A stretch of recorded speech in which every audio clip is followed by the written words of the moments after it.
Hello, and welcome to another episode of Millionaires Are Made. It's a show where we can believe that you can grow into a millionaire in all six aspects of health. That's right, we focus on your social health, spiritual health, your financial health, your physical health, mental health, and today we're going to focus on your intellectual health. Our topic is movies, how to improve your intellectual health with movies. If you've never seen Millionaires Are Made and this is your first time on the show, this is our show that believes that every person you meet knows something you don't, and that there's something to learn from everybody in this big, beautiful world. In the spirit of authenticity and to remove as much bias as possible, I don't even talk to or know who the guests are until about 30 minutes before the show, and we do not talk about our tips. So what you hear from them is going to be from their own life journeys and their own thoughts on how to improve intellectual health with movies. Audience, thank you so much. We love you. This is a very interactive show. Please ask your questions. Leave your comments in the chat. We do ask them live, and we will respond to them live as well. So if you have any questions on intellectual health and movies, go ahead and leave them, and we'll get them on air. If you have something that you want to share, which I know you do, we are always looking for more guests. Please feel free to sign up. The show link is being dropped below, www.millionairesaremade.com. Sign up, be a guest, come say hi. Same place if you also have a topic. Maybe you're struggling, going through a little something that you were having a little tough time, maybe don't know how to get through. We'd love to have you. We'll throw an entire show on you. We'll go find our own guests, and we'll have you have your topic be solved, hopefully, or at least have 3 little tips on how to get through it. If you love what we do, free information for everyone. I do love doing one-on-one coaching sessions. So if you want to sign up, they are free. We offer that. All I do is spend all day talking with experts. So if you want to take some of that information, feel free to sign up. That link's being dropped right now. And without further ado, we're going to bring out one of our favorite guests here. Her name is Jen, and we can't wait to hear what she has to say about intellectual health and movies. Jen, who are you?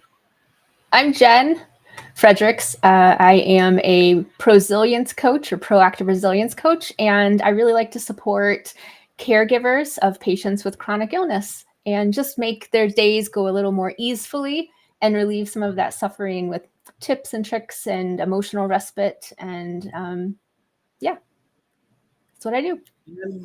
Yeah. All right. Awesome. All right, Jen, I've got an important question for you. If I wanted to improve my intellectual health with movies, what tiny piece of advice would you give me? Have you ever watched Bill and Ted's Excellent Adventure?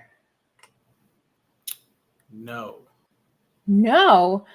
With our friend Keanu Reeves, and I believe it was Alex Winter.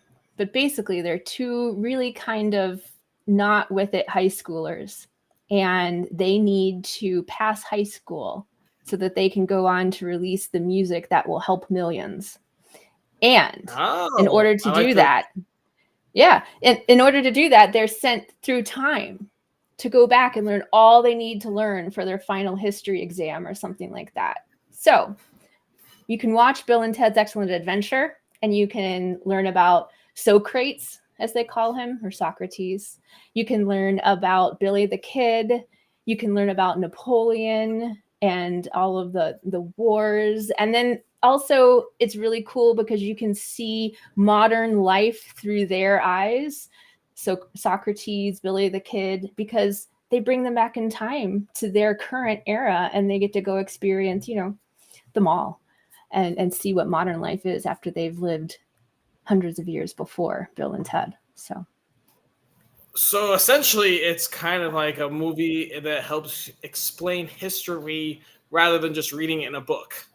Yeah, and I mean, it's loosely, right? And I'm kind of joking with this, but the idea about intellectual health, right, is ways to like look at things differently and be creative and expand some of your knowledge. And so that was kind of my jokey joke, but for real, it could give you an insight into, what it could be like to learn about these historical figures. I would really suggest just going to history class.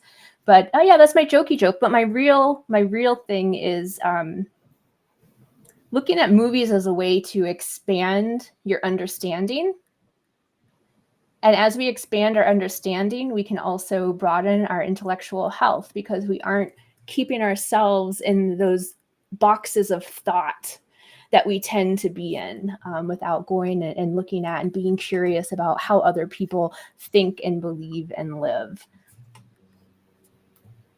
Awesome. Yeah. Well said. Well said. Yeah. So intellectual health in movies, I mean, obviously there's documentaries which try to find truth but still have bias. And then there's fiction where there's, essentially it's just a story. There's based on true stories. But I mean, a lot of it is you getting to live through the eyes of the director, right? Yeah, exactly. And actually the two movies that truthfully I thought of when coming on this show were both directed by Christopher Nolan. And if you take a look at Christopher Nolan's breadth of work, he tends to really dive into some deep ideas and thoughts and themes of human experience. And so I really, the ones that came top of mind were Memento, of course. That one's, I think, back in the early 2000s. And then I really love Inception. And I still don't completely understand all of Inception. It's, I forget when that was released, but like Leonardo DiCaprio is in it and Tom Hardy and, that movie I think is super cool. And each one of those movies bring forth an idea of a truth that the director is working on and thinking about.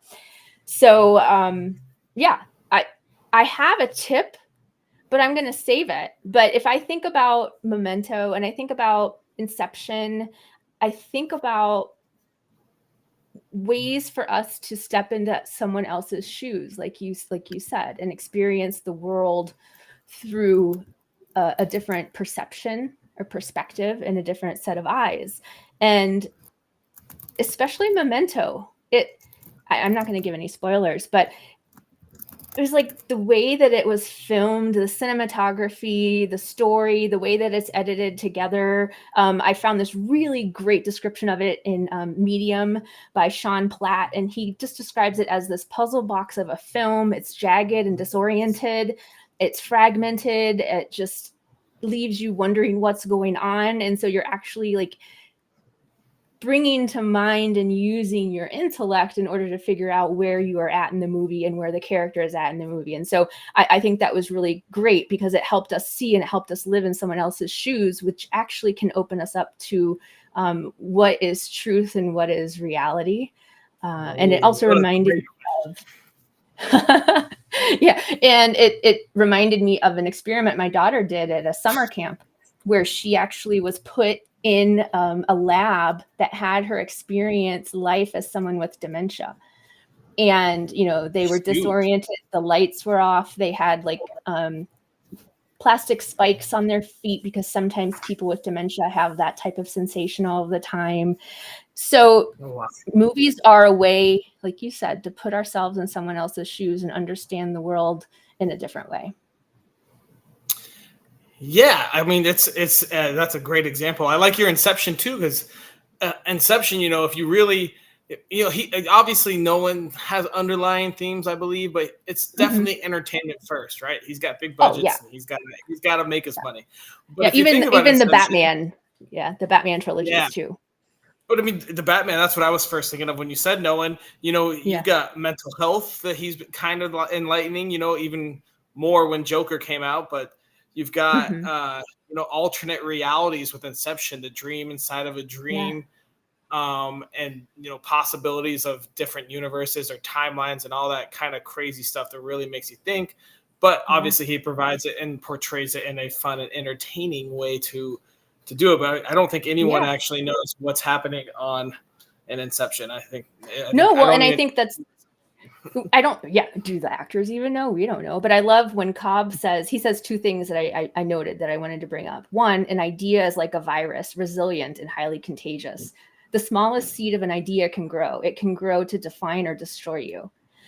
And then that I think really connects to something he says later on, which is they say we only use a fraction of our brain's true potential, which I mean, we all know to be true. And I think that's one reason why we watch, shows like yours and read different things and talk to other people. But like that whole idea, like an idea is a virus. Even our own thoughts can be a virus and get in our head and keep us from doing things or push us forward. But I'm going to share my tip on that when we come back and talk a little later. But yeah. All right, sounds good, Jen. This sounds like a good time to move on. We're going to bring Peter out here.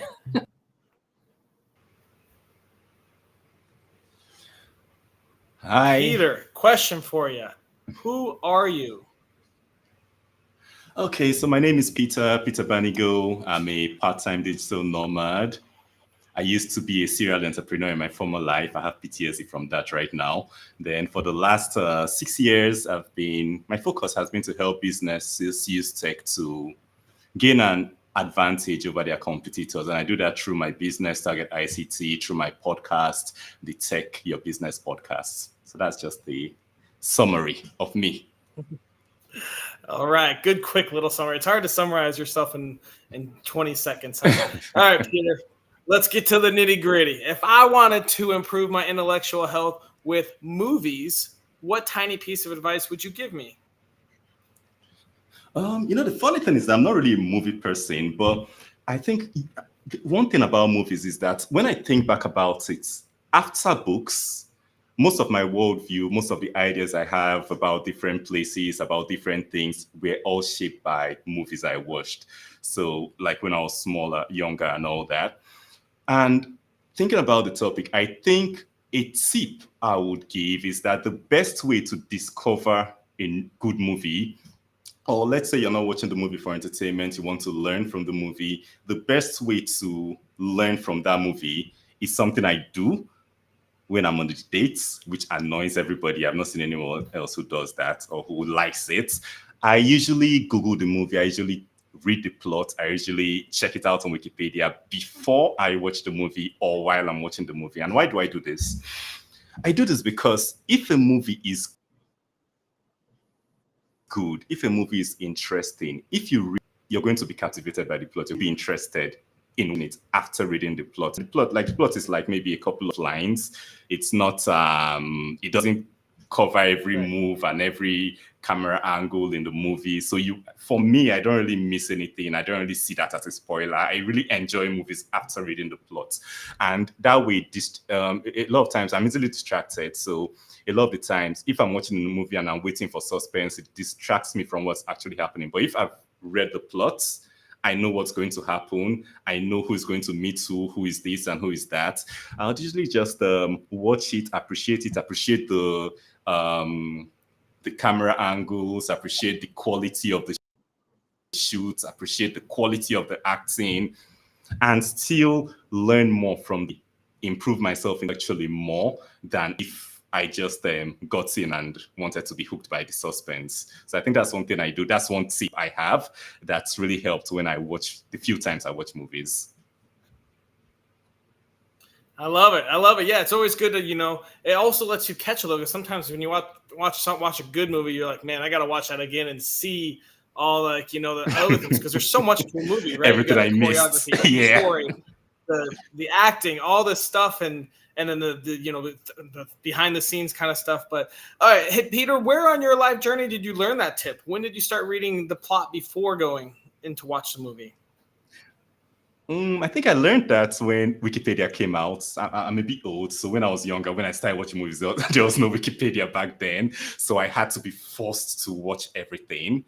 But I think growing up, I think maybe, I can't remember, maybe 10, 15 years ago, they started having the plots of most movies on Wikipedia, and I'll Google and I'll be like, oh yeah, this I can read from the movie, and I'm like, oh yeah, I actually enjoy the movie better than when I just go in and watch it. So I think since then, that's when it happened, when I started doing this. Nice. Awesome. All right, Peter, we're going to move on to our next guest. We've got Bree in line waiting. Hey, Bree. Hi. Answer this. Who are you?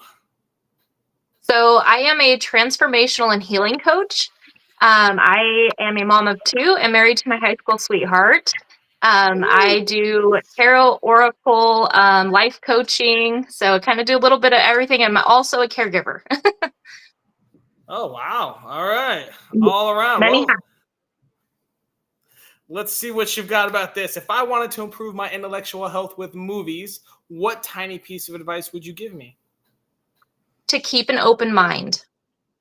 Ooh, So that's good. Tell me more. yeah, that one for me, it's a little opposite of what Peter is saying. I used to read reviews and go in to watch a movie, and then pick what I wanted to watch based on a trailer or looking it up. And then I missed out on a lot of movies because I thought from the description of reading it that I wouldn't like it or I wouldn't learn something from it. And so I think there's a lot of movies that I probably still need to see. But to bring up one that I have two actually, but one that I've watched since I was little, when I was transitioning from that watching cartoons and Gullah Gullah Island to real movies. My Nana had a movie called The War that was out. And I was like, I don't want to watch a grown-up movie. And she said, I think you need to keep an open mind and watch it because it might surprise you. And that is my favorite movie to date. I watch it with my kids. I've watched it every year. It's just one of those movies that I think is so good and everyone needs to see it. All right. So open mind, watch Yeah. a movie that's recommended to you, and just see if you like it. So Yep, you and I kind of think told her this. Maybe go ahead. I think it's just like also engaging in that discussion because once you watch something, like you said, going back and watching again and kind of, I like to discuss with my husband what we watched after we watched it because he picks up perspectives that I didn't. So you get to Yeah. see both people when they watch it, what they got from the movie.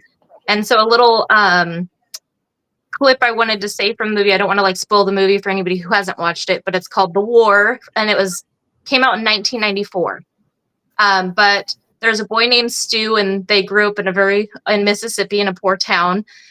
He got in a fight with a kid, one of the Limp Nicky kids, and he, got the crud kicked out of him. And they were at the fair, and his dad had bought, which they didn't have any money back then. They're very poor. He was back from the Vietnam War.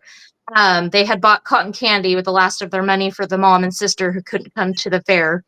And the kid got in a fight, and the dad ended up giving that cotton candy to the boy that beat up his son. And the son said, why would you give Ma and Lydia's cotton candy to the boy that just beat me up? And this dad said, because it looked like he hadn't gotten nothing for a long time. And that line has stayed with me my whole life because we never know what someone's going through. That is very true. Very true. So Yeah. there's a great point to your intellectual health increasing by getting a line that's written, a little entertainment, but a lot of movies, especially nowadays, have a little extra to it. Maybe a little lesson, and it's like you took a good lesson from there, and it's been affecting your whole life. So that's pretty cool. Yeah, just that hurt people. And so sometimes a little bit of kindness goes a long way. That's true. Very true. Awesome. Well, do you want to tell us a little bit more where you kind of told us about your history, but where else did you learn that info and how else has it helped you? I've always been a really deep connection person. I'm an Aquarius, so I've never been put in a box. I love to learn about people. And so when you invited me on the show, I was like, I would love this because I love to hear everybody's perspective and take from what everybody has something to give. So even as a little kid, I wanted to listen to the adults' conversations because I was just so intrigued with stories they would tell and things that were happening. So that's just something I brought with me, that caring about people is a lot better than hurting people. And so even when we're in a bad mood or angry, we can turn someone's life around just by a smile. So that's just something I bring with me. And if I got in a bad mood, I go out of my way to try to compliment somebody or try to turn their day around because I know the huge impact that it brings. That's so true. So true. Awesome. Well, thank you so much, Bree. We're going to bring everyone out now, and we'll go over some audience. Post your questions now if you'd like, or we'll go over each other's tips as well. So let's start off with Jen. Jen, can you super, super fast refresh what your tip was? Right. So in Inception, one of the key quotes is, an idea is like a virus, resilient and highly contagious. So my tip would be to always ask, is that true? And is that true for who? Is that true for you? Like, not everything is a universal truth. So is that true? Remember Almost that nothing things is are not as universal. they seem. Remember that things are not as they seem. They're how we see them. What'd you say about universal? I said almost nothing is a universal truth. Right. That's But a whole nother a story. lot of us go through life believing that they are universal truths. Right. All right. Hey, Peter, what are your thoughts on Jen's tip?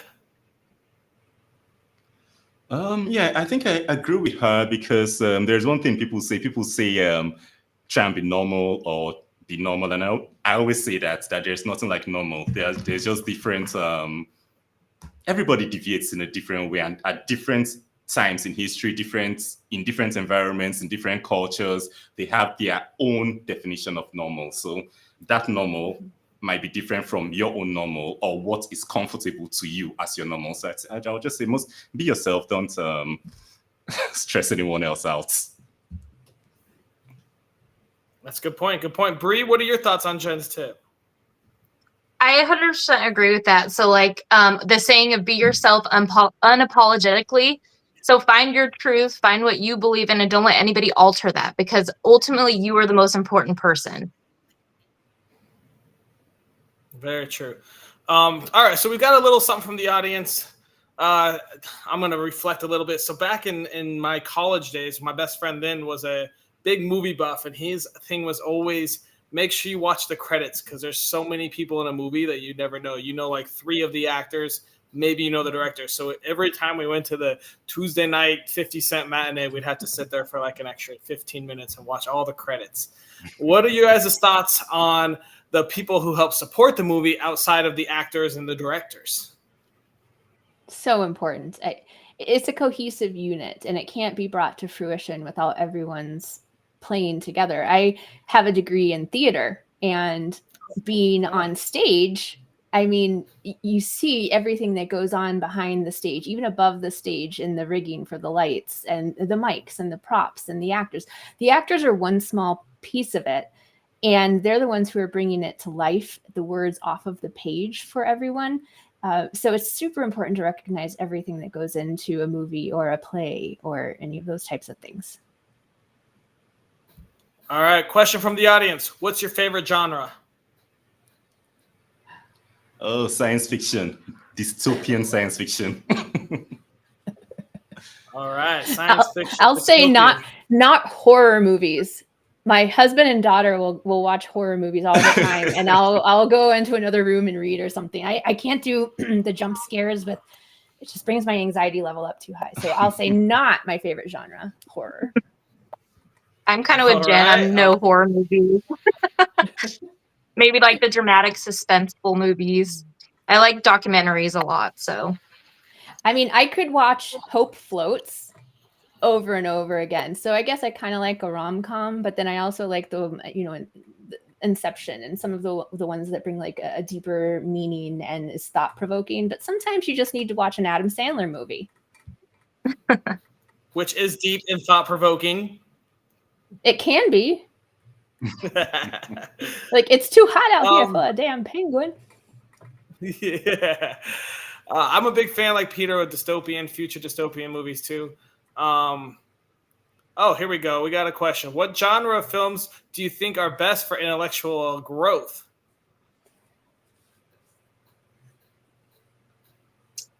I think you can take a little bit from all the genres, honestly, because I recently watched I hate horror movies. I don't do it, but my daughter insisted that we had to watch the movie Tarot that just came out because I do tarot and oracle. And so I actually took a deep meaning out of that movie rather than it was a scary movie. So, and then that was something we were able to discuss of what I took out of the movie was about a woman whose child was killed and taken from her. And so that hurt she brought on to others. Whereas my daughter saw it as a horror movie, and she's 12, by the way. So we were able to discuss that where I took a deeper meaning out of that movie. So I think there's a little bit to learn about every genre of movie. Mm-hmm. I agree. I even think if you maybe take some time with the characters. True. Yes. I mean, speaking of horror films, with favorite movies is The Purge. And the deeper meaning is literally all about society and what possibilities there are. I mean, talk about intellectual, you know, do you save your family? Do you save a random man? Do you do this, do that? What are your consequences? That entire movie, The Purge, is filled with some of the toughest questions that family may have ever had to answer in their life throughout that hour and a half of sheer terror. That is a good I one. think that's what I like about the dystopian movies too, because unlike the movies where they are shot on our present reality, those ones are shot maybe on an alternate reality, on things that are not there. So they really make me think, oh wow, this can happen, this might happen, what was the possibility, how possible can this be for us to go from where we are to whatever is showing up here. So I think they make me think a lot. So I think that helps. I agree with that, Peter. I like the thought of, oh man, what couple of things could happen that would push us into what we're doing now. All right, what's your favorite? All right, what are your guys' top 3 movies as of right now? Oh gosh. I think the audience is asking you, though. I think you should answer first. Let's see. Okay, I'll answer first. So one of my all-time favorites is Garden State, and it's one of the movies that I think is the funniest movie out there. And every time I watch it, I catch something new.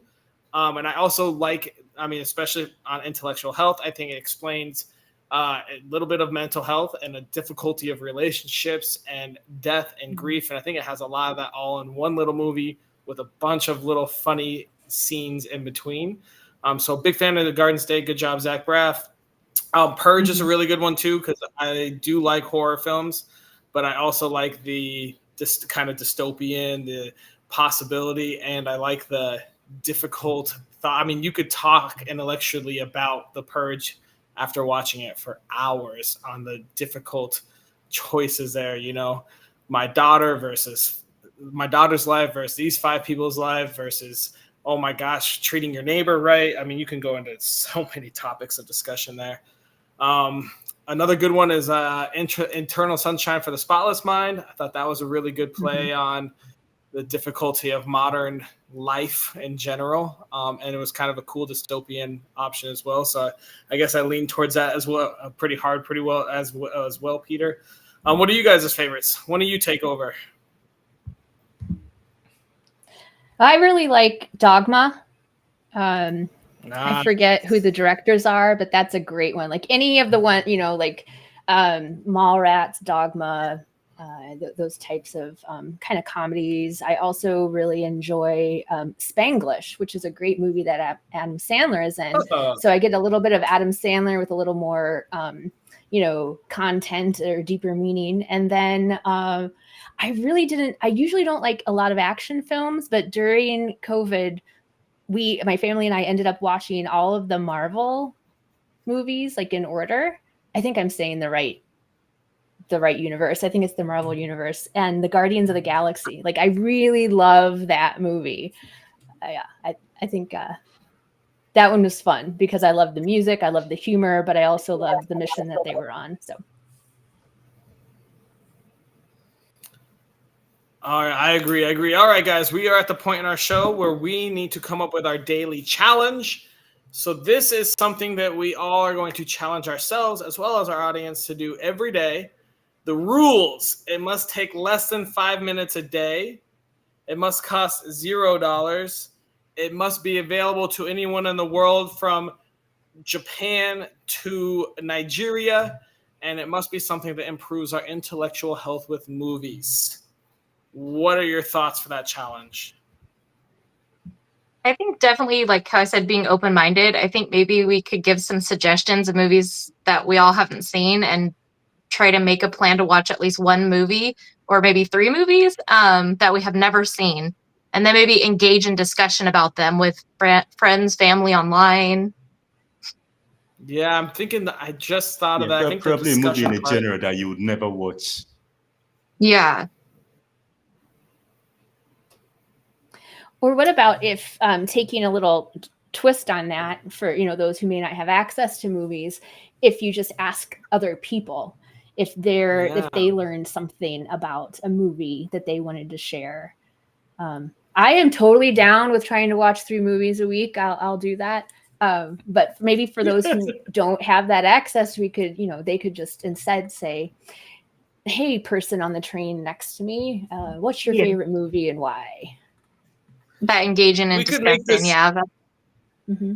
Yeah, we could make this easy and super fun. So we all have at least 3 or 4 favorite movies.